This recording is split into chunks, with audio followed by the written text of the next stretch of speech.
Hi, good morning once again. This is Kapehan episode number 5 with Paring Gov Manny Piñol and board member Doc Krista Piñol. Okay, let's go to my favorite topic, health. Kasi nung governor ka, syempre hindi pa ako involved sa politics.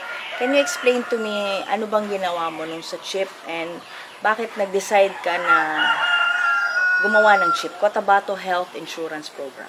Nung araw kasi, yung PhilHealth, hindi pa nako-cover lahat ng babayarin sa ospital.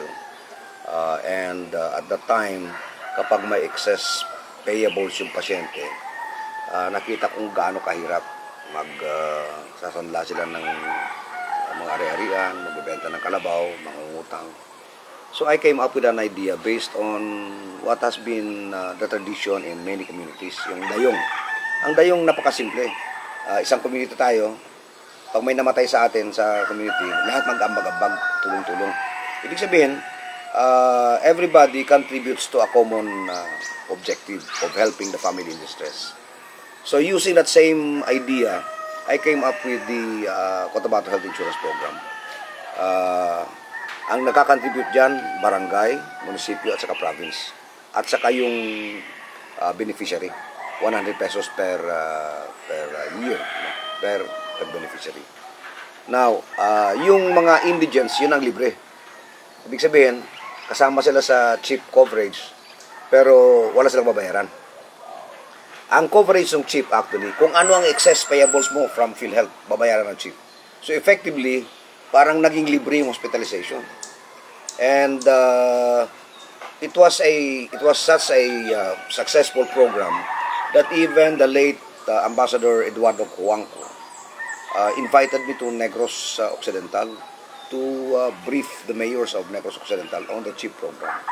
Ang problema, we failed to institutionalize the program, kaya nung nagpalit ng leadership sa province, ayaw nung bagong gobernador, hininto.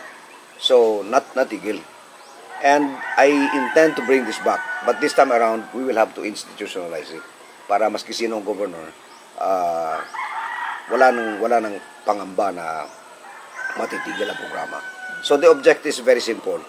Tigilan na natin yung nakakaawang tanawin ng mga mahihirap na may daladalang babayarin sa ospital na nanghihingi ng tulong sa mga politiko, nagsasanla, nagbebenta ng properties para lang makabayad.